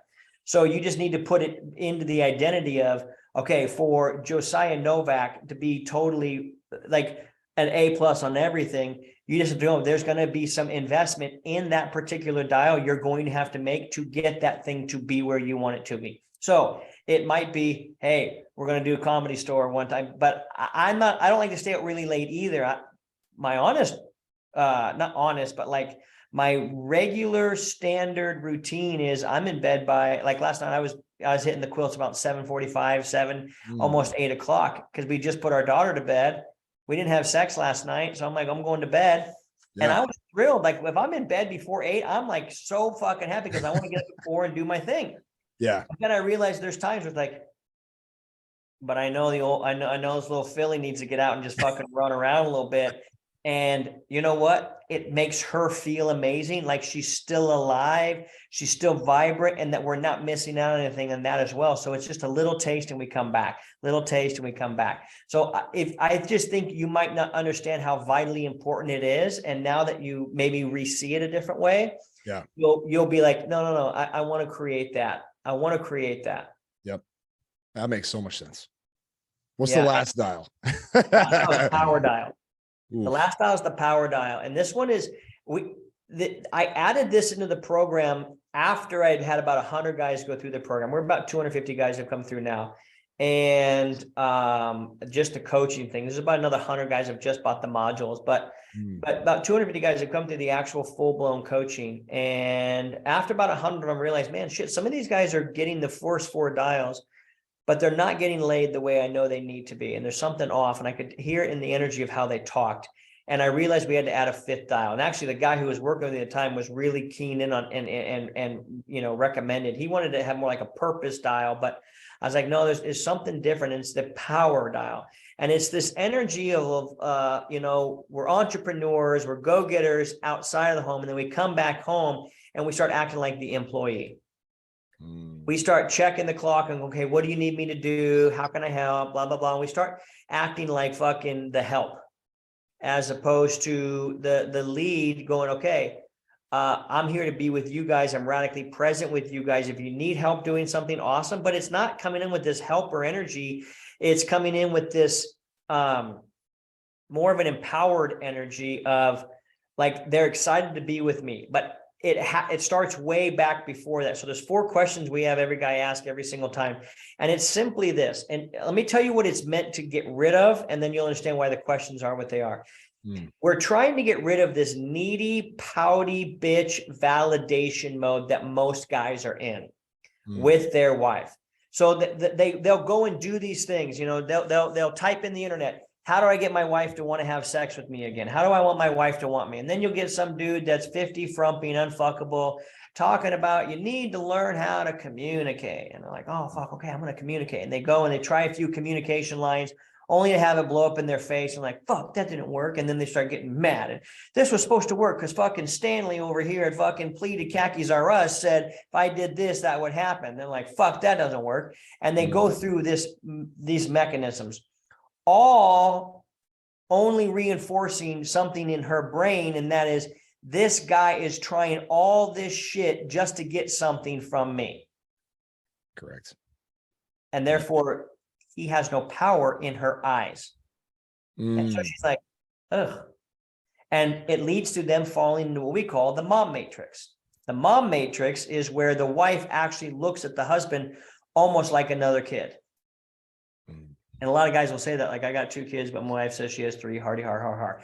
Well, the intention is that you just do what you're told when you're at home.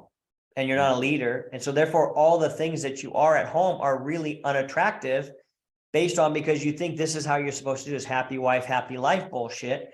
And it's not true. No, a true happy wife is one that has a husband that's standing in his power, that she can lean upon, that she can test. And if she tests him, he doesn't buckle under pressure. Therefore, she can trust him. It's how we're actually wired. And so the power dial, we ask simple questions. Did you do any of this personal development for your wife other than you? And did you get and butthurt if she didn't notice? So a lot of times we don't even want the guys. I don't care if they tell their wife in the program or not. That doesn't really matter. But I go, listen, if you're doing this just so you can get a cookie, a gold star, or her nookie, she's not going to go, wow, I can't wait to fuck this stud. She'll be like, oh my God, I'll give him some pity sex like the little child that he is. Like, oh, I feel bad for this guy. Oh, I better throw a missionary. That's it. Missionary is it, and it better be over soon. And it better with my shirt on, with my t-shirt on. T-shirt on, under 2 sets of covers. And don't you dare try and flirt with me or even talk with me after this. Don't turn the lights on. I don't want anything. No lights. No lights. You have to go in blind. Yeah, so you understand this. And a guy's like, no, dude, I want you to like be like crawling like a puma up the stairs to get me. I want you heat-seeking missile right onto my man part. Like, I want you to want this. And she's like, how could I, you little fucking child? Right. You can't even put your clothes in the hamper. You get them right next to it. What are we talking about? My wife's like, dude, did you have a peanut butter and jelly sandwich? A long time ago. You have a peanut butter and jelly sandwich? I'm like, oh my God, thinking she's Nostradamus. How do you know? She's like, pretty fucking simple. You got a glob of peanut butter and a fucking smudge of jelly over there, you little fucking child. I was like, oh my God. So what are you doing this for? What's the motivation? If it's for so many women, especially if they're like checked out, they're like, you don't change for me, man. Like this, it's not even going to work. Like, I'm so not into, I'm so over you. So they don't even like the energy. Women have told us they don't like this energy. The second one is, are you afraid to ask for sex for fear of rejection? And if you get rejected, are you a pouty little bitch? And dude, even guys that get deep in the game and really have game with their wife sometimes still fear fear of rejection from old programming, old wiring. And we have ways that we can teach you how to break out of that to where you never think that again, because that's limiting you. And if you ask from a really fucking weird energy. And then if you don't get it, then you start to be a pouty little bitch. You start acting passive aggressive and like, well, maybe I take the trash out more if I fucking got some sex around here. And then it becomes this transactional thing. And you're just like, oh, Jesus, dude, this is not going to work out very well. And guys, they don't understand how to break out of it. Another question that we ask ourselves is, and this is the overarching principle of everything is, you know, do you do what you say you're going to do when you say you're going to do it without fault? Men are fucking horrible at this, man. Men are horrible at this. And like, my wife isn't afraid of me cheating on her. She's not like, oh, Keith's gonna go find someone better. She knows that I'm not gonna find anybody better. I've got the fucking best, and I'm in love with her, and I would never do anything to hurt her or break her heart. But it's not about that kind of trust. It's, can she actually lean on my word and it stand up? And it's, for me, dude, I used to say, yeah, I'll hang the painting. And then it would be a month later. She's like, why didn't you hang the painting? Or, yeah, I'll stop by the office and get you something. I stop by on my way home from the work and get you something. Then I forget, I'm like, oh, I was really busy. There's always an excuse for why my word to her didn't fucking matter. And that causes the trust to go down. And when the trust goes down, the lust goes down. So a lot of guys are like, I'm changing, babe. And she's like, oh, I've heard that before. Dude, there's a lot of guys that jump on sales calls with us and figure out if they are actually a good fit to be in our program. Because we really want to make sure you're a good fit. We've got a fucking 100% success record. And I'm not going to fuck that up because some idiot thinks that all we want is their money, dude. Swiping the credit card is the fucking hardest part. I'm sorry, the easiest part. That's the easiest part. Becoming this dude that's actually fuckable to your wife is a whole different version of you, man. And so I don't say that to scare anybody, but I do say it to say, hey, listen, if you don't do what you say you're going to do, and most men say, my word is my bond, when it's not. People are like, hey, man, I'll see you tomorrow night. And then, you know, last minute, like, oh, I can't make it. Sorry. Like, what the fuck, man? No heads up, no nothing. Like, and so our women are used to this, and men are used to getting away with this. And it's just like, it's no fucking problem. It is a big problem. So therefore, the reason why so many women sprain their eyes, rolling their eyes at their men, is because they don't believe that he's going to do what the fuck he says he's going to do anymore at all. That's a big deal. Another thing that a lot of guys do, and this is what the Power Dial talks about, we say, you know, do not edit or audit. Did you edit or audit your shine for fear of being disagreeable?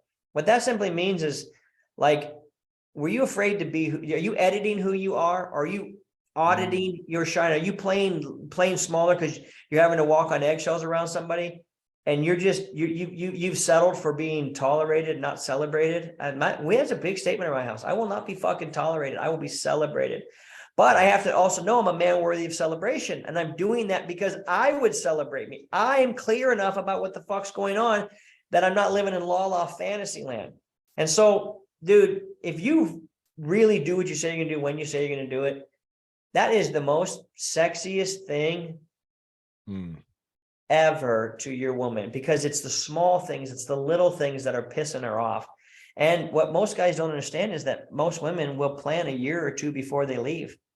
They'll put up with a lot of shit, and then they're fucking, when it's over, it's over. Then those guys are calling me to get their ex back. So within Married Game, we help them get their sex back, but we also have a lot of guys that call us up trying to get their ex back as well. And we have a very high fucking success rate at that, because it's a very similar principle, which is simply this. Whether you're trying to get the sex back or you're trying to get the ex back, is very simple. You have to become the most attractive version of you for you. Plain and simple. The guy who has worked on his body, worked on his personality, become a great parent, a partner, provider, producer, this guy is not lacking sex. And if he is, it's his own fault, because at that point, now he's choosing to stay in a situation that is way below his standard, rather than saying, you know what, hey, I've done everything I can. I know my worth. I know where I'm at, and I'm not going to settle anymore. And then that man decides he'll exit the relationship at that time.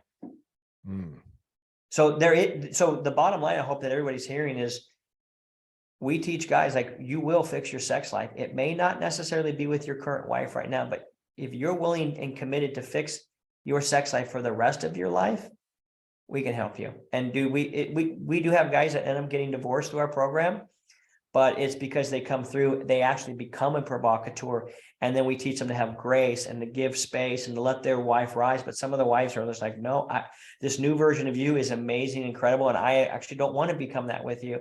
And those guys have left and end up finding, we've been around long enough where guys have left and found new spouses, and they're happy as shit, not because they're new, but because they're built off of a principle of, hey man, I'm not going to settle. I'm not going to settle for this. And most guys, when they go, I'm not settling for this, usually tell everybody else to change. But when a real man says, I'm not going to sell this, and he looks to change himself, that's the guy who truly does get what he wants. Damn. This is probably one of my favorite podcasts ever. I Thank don't you. say that lightly. I've done shows with a lot of big names. This is powerful stuff. Speaking of power, this is a sledgehammer. Bro, it's it. And I think why you might be affected by this so much, not because, yes, there's a lot of wisdom in here, a lot of practical steps, but the feedback I'm hearing, that's why I'm asking this question to you is there's so much hope. Like, there's so much hope, like, whoa, I truly can create anything I want. And I used to think I had to wait for somebody else to create it, but now I realize, is that kind of what's happening with you? Yeah. So it's I've lived a lot of this stuff, right? So I know you're speaking straight facts because I've experienced the good, some of the good and some of the bad that you just went through. And I'm married to my best friend. And the hope part is spot on, because when you're married to your best friend and it's the woman that you're like, nah, this is it. Like, this is it. There's no plan B here. It's hopeful and inspiring to hear, like, hey, you don't have to be like, I see thousands of guys come through our program, right? Where it's like, oh yeah, I'm getting in shape, but I'm fucking miserable with my wife. Right. And you start to, like, just because we're all in this human race of like, oh, I see all these things that are normal or supposedly normal happening. And you, like, don't want that at all. You're like, nope, I don't want any part of that. But a small part of you, sometimes when you're at low vibration and you're kind of like, it's been a bad day or whatever, a small part of you thinks, fuck, that could be me. Right. If I'm not careful, that could be me. But then you hear all of this. And first of all, anyone who's got an open mind, who's got our type of energy where it's like, no, I want to improve. It's on me. Like, let me go. Give me the blueprint. I'll do it. You tell me how high to jump. Like, I'm going to jump high. Those type of guys, this conversation should be inspiring. Yeah. Because the guy who's got a lot of blocks up, who's like, no. Well, she's this, she's that. Like, it's going to take some work for sure. But the guys like us who are like, dude, put it on me. Put it on my back. I'll run. I'll go. This is like a hopeful message because you have the blueprint, at least the start of it, right? Like a really, this is you gave your best stuff away. No, I didn't. Wait, no, I didn't. It feels like you did. You gave me so much gold here, man. This is why we have the high success rate when guys come into our program. It's based off that framework, but I could show you a couple of filters and a couple of frameworks that would blow your mind. You would see your words would change instantly. When you heard them, you'd be like, oh, like just a few things. It's why, dude, honestly, if I'm being 100% fun about this, a lot of guys like you who have interviewed me that, like, we haven't had a chance to really connect, end up coming through the program and going, fuck, dude, like, oh yeah, why didn't we talk about that on the podcast? I'm like, bro, you love the podcast. You love the podcast. Have me back on. We'll go in deeper dive. But I'm telling you, it's because there's basic psychology that when broken down the right way, you're making so many connections because you're like, this is the exact same as fitness. Like, the guy's got to change his brain before he changes his abs. Yep. 100%. So it's so fun to see this happen, man. So it's so funny because all of the dials leading up to power, I felt like, there's a lot of things that I'm doing great. I'm a great dad. I'm not the second dial of like connection and listening and actually being interested in her. Like, there's some work to be done there at times because I'm an introvert and all day long I'm listening to people all day. Right. And so when it's the end of the day, I'm like, okay, I need to breathe. Give me some space. Right. I just want silence. And we've communicated on that, but there's still times where I go, but I'm a guy who wants the best relationship, right? That's part of who I am. It's my identity. So I'm going to have to give a little bit in those moments sometimes where it's like, you know what? I'll be okay. I'm not going to die. I can be totally interested. Let me treat this like a podcast. I'm fucking interested as shit right now. Right. So when she comes home and she wants to talk to me about her day, it's a podcast, baby. I'm very interested. Let me help you break it down. I'm there for you. And then I'll get my introverted time, and then I'm gonna get my sex time too. Right. But I'm putting the pieces together. And then when you talk about power, though, I started immediately, I'm sure a lot of guys listening too, I started to audit myself immediately. I'm like, oh shit, my bathroom counter's not perfectly organized. And I told her I was going to do that. And I know she's on it. She's walking past that every day going, that son of a bitch, his pills are still out. What the hell is he doing? And even if that's not the biggest thing, it's still a thing. There's still a leak in the ship there, right? Like I talk about the Titanic all the time with my people with fitness is like, you might not think it's a big deal because it's a tiny little hole. But I bet you there's a lot of other holes that you're not even seeing right now that you didn't follow through on what you said you were going to do. And that shit is weak. And there's many times now, my wife doesn't describe me as her third child. Not yet. I'm not going to let that happen. But I'm sure there are times where, like yesterday, I took them all skiing yesterday for the day. And I acted like a little bit of a bitch. I'm not going to lie. Like when I really think about it, I didn't take full control of some of the situation. I kind of like go, oh, let me just hand it off to you, babe. You tell us what to do. And I'm like, that was weak. And I bet it didn't turn her on. You know, it probably didn't make her feel all like, ooh, this guy's the shit. It was probably like, oh, God, I'm going to have to deal with this all day. You know what I'm talking about, right? So it's like, I'm shaking my head vigorously for those just listening to the audio version. It's like, you know, like so you start to audit and you go, man, I can clean up this. Because when people hear power, I think a lot of times, you know, guys think, what's the hot buzzword? Toxic shit, right? It's like, no, it's being the man because you are a man and doing what you say you're going to do, even with the little stuff, even with the trash, even with the dishes, whatever you say you're going to do. And then being like, and because I love how you describe energy. It's such a, like, I like to think part of why I'm successful is I'm good at picking up on energy and I'm good at matching energy. Right. And I'm good at not being a weirdo. That's what I like to tell my people. Right. I'm good at just not being a freaking creep. So when you come to the household, like the boys are home, my wife is home, we're all kind of just like doing our thing. It's like, you have to be the CEO a little bit, right? It's like, I'm going to give like instructions. I'm going to help the homework. Oh, I see the homework. Okay. I'm going to do the homework, but I'm not going to do it because, oh, I'm going to do the homework because mommy told me to help you with your homework. Yeah. That's not the energy. It's like, oh, bro, I had A's in math. Let me sit down with you. Let me knock this out with you, buddy. Knowing my wife would do it if I didn't do it. But she sees that. And I'm not doing it because, oh, this is going to get me laid. I'm doing it because I want to be that guy. Yep. That's the energy you got to bring. It takes practice. Yep. It takes practice, purposeful practice. Well, dude, not only that, but like my buddy Carlos said it so well. And he goes, you know, my family's going to get the best of me, not the rest of me. And I started, this was probably about maybe 8 or 12 months ago. I stopped looking at the weekends as my time off. And I started looking at it. That's when I'm a full-time dad and a full-time husband. And the reason I did that was because it's like, I could catch myself relaxing on the weekends. First of all, I had the realization that weeks and weekends were built by people. Oh God, I know. It's the biggest scam in history. Yeah. And fucking the farm, my farming background of my great grandpa, they never heard of a fucking weekend. You know what I mean? Like they were milking fucking everything and whatever. Yeah, there's no days off. So I started to go, okay, wait a second. So this is a super entitled fucking mentality. I'm going to work, you know, I usually work from like 5 in the morning to about 5 at night, Monday through Friday. I'm sorry, Tuesday through Friday. I started looking at Saturday and Sunday as my time to be with my family all day long. What are we doing? We'll pick what you want and let's have a good time. I come up with some ideas and really look at like the CEO in the sense of my job is to create a container that is great. What is if my life is this awesome thing that any woman would want to be a part of, am I creating that or am I just saying that? So I look at Saturday and Sunday as my time to be full-time dad, full-time husband. They know they've got 2 days to hang with me, no distractions, no, I'm not bullshit on the phone, nothing. And then I take Monday off for me. Bingo. I come over here to my man cave. I get high. I hang out.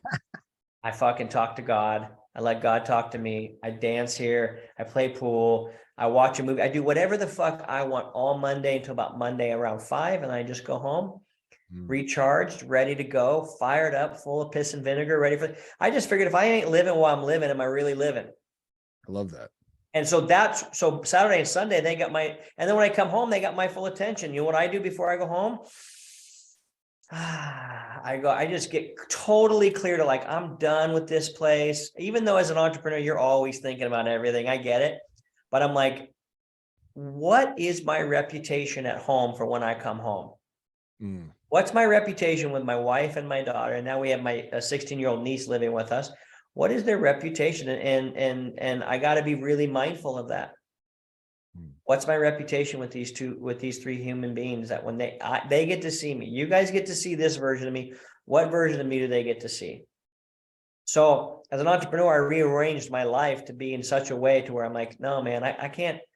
First of all, I think weekends are, that's not, I know that's how our world's kind of set up, but that's a bullshit way of doing it. I'm not doing it that way anymore. Yeah. So I did that about 8-12 months ago, and it's been amazing, dude. Because I know if I'm going to get that one day, nobody can interrupt it. My wife will never interrupt that day. One full day of just, what the fuck does Keith Yackey want to do today? Anything goes. Anything goes. It helps me show up the other days. Like I'm not going to come home and be like, oh, I'm tired from work. No, you're not. What would you fucking do? Talk to people?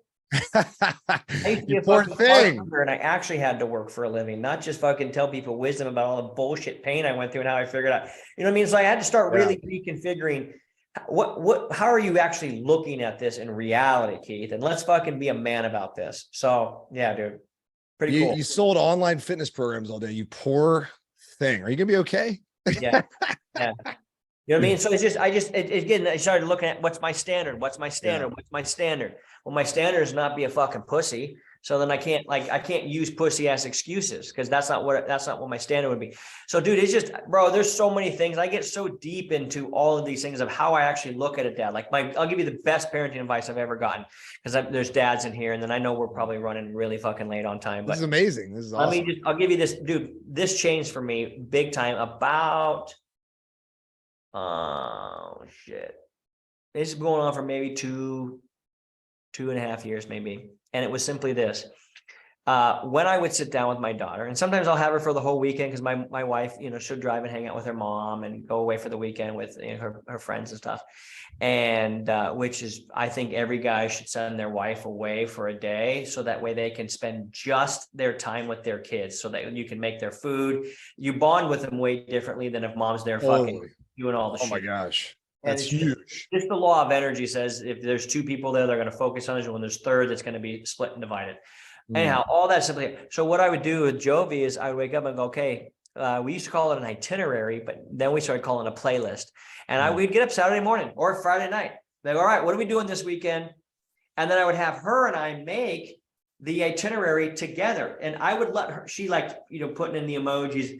Okay, what are we doing next? And I let her come up like, okay, if you were to lead us into a day of activities, what does that look like? She's 8, so I'm instilling leadership qualities into her. And I'm telling her, this is the best piece of advice. I started saying, what do you want to do? And then I start doing that with her, as opposed to saying, hey, let's go do this. Yeah. Big shift. Huge. But same in marriage. If I go, hey, what does my wife want to do? Rather than me always saying, I got to do what I want to do. Dude, I'm such a good dad. Like, no, as the cool kids say, no cap. Yeah, that's what I'm such a good dad. Like, the shit you do, that's what I do. But here's the messed up part. I don't always do it with my wife. And it would work so well. Yeah. Like, I have the answers, like right here. Like, I'm a badass dad. All my friends, dude, they're like, you're the best dad ever. Like, how do you do it? You're so busy, blah, blah, blah, blah. You're so in shape and you're still the best dad ever. And I'm like, yeah, it's awesome. And I'm a good husband, but I want to be a great husband. I don't want to be great. I want to be a spectacular. Yeah. Like, this dude's on another planet. Like, how does he do that? Because I look at you, I'm like, that's how I feel about you and your wife. I'm like, damn, like, there's levels to this game, baby. I want to play the game though. Yeah. Dude, bro, I'll tell you, that is so good to hear. I believe it's true, because a lot of people tell it to us, but honestly, we look at each other. We've said on our podcast, we're like, is there any other couple that you look up to right now? You're like, I wonder how they do that. And the answer is no, we haven't seen those. Doesn't mean that we just haven't seen them with our own eyes or heard them with our own ears. But I'll tell you what, man, dude, it's so great to hear, because like, we lean towards that as well. And we're actually, married game. The hook is usually guys that are not getting what they want, lean in and go, I got to figure out this out. But what's interesting is the high level relationships that are around us, and that my high level friends that come to me and go, man, shit, the shit you've told me or talked to me has so elevated my game that I never saw things the way you're telling me to see them. But now that I see them, how did I not ever fucking see this? Exactly. That's why I jokingly say I sell the pet rock. It's a rock, but it's packaged in a way that you believe it's your pet. Well, dude, I'm already putting and I know this could be an 8-hour podcast. It's amazing. I'm putting the connections together already. I know we'll have to have you back on for sure. I mean, my people are going to die to have you back on, but I'm already putting the connections together, because it's funny. You mentioned the Monday, right? And I'm like, bro, guys, we're talking about sex or getting your ex back or whatever. You're going to get whatever you want. Like straight up, you want a day off to yourself every week, Monday? Like, yeah, you're going to get that. It's not just about the sex. Like guys were always like, yeah, I want more sex. I'm a simple guy. I just want sex, food on the table. Bullshit sometimes. Bullshit. There's things you want, you're afraid to ask for. Yeah. You know, like I want to go to the gym at this time, this day. The only reason she's giving you a hard time is because you don't have all these dials in, bro. Like that's it. So like your Monday, I'm thinking Keith gets his Monday because he's a savage. He's got all the other stuff fully locked in. Yep. So he's like, babe, don't talk to me on Monday. She's like, cool. Hell yeah. That's awesome. Go do your Monday. It's so happy for me.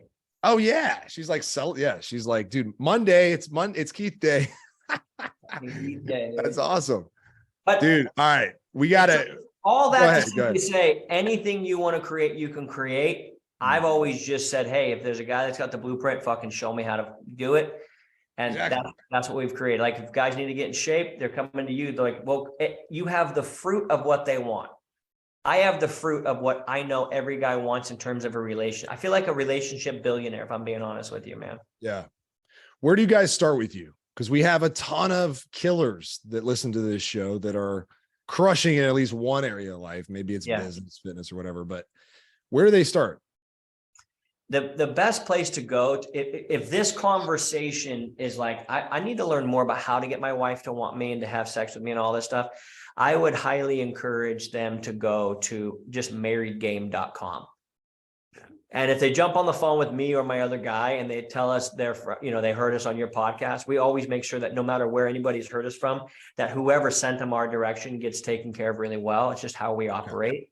Cool. And everybody tells me, no, don't do it, whatever. But I always do it. And everyone's like, fuck, you're like the first guy that's ever done that. No, it's just how I operate business. I want every one of you fucking sweet, sexy, modelly, muscly guys sending people over to me who are not getting their dick wet the way they could. Because with a body like that, you should be getting laid as much as you want, is what I'm saying. Now, I know it takes the other stuff, but come on now. Yeah. So they can go to marriedgame.com. If they're just interested in saying, man, this guy's got some interesting philosophies on life that I would just like to follow and stay in touch with, probably the best place is where you found me, and that is on Instagram at keithyackey.com. I have a shit ton of videos on there. We release 2 clips a day on Instagram that are from all the podcasts I've done and my own podcast here. So that's probably what I say. Amazing, man. Well, hey, I you know what I should say? Here's what I should say, because we just finished it. KeithYackey.com actually is the go-to for everything. Ooh. So my guys just finished it like 2 weeks ago, and it's so fucking sexy and stupid. It's ridiculous. So go to KeithYackey.com. All right, guys, you heard the man. Go to KeithYackey.com. Dude, thank you so much, man. You just spent 2, I know, incredibly valuable hours with me, man. And I know that's just the tip of the iceberg. This has been incredible. Yeah. Thank you so much. It's your energy too, man. I feel like a kindred spirit to you. And like, you get it. You just talk to people and you're like, oh, okay. I don't know if you've ever played an instrument, but you can tell when you're playing with somebody an instrument, they're like, oh, they actually know what's going on here. Yeah. I feel that about you. It's like, okay, you get it. And it's no wonder why you're making dough and you got a great body and your hot wife loves you and your kids adore you. It's just these little things. And when you said it's not just the little things, it's especially the little things. And dude, like like Mel Gibson taught us in Patriot, man, aim small, miss small, baby. Yes. I tell that to my guys getting ready for a Spartan race, trying to hit that damn spear. Aim small, miss small. You'll never go wrong. I love it. I appreciate you. Thank you so much for having me Thank on. you, Keith. Appreciate you, brother.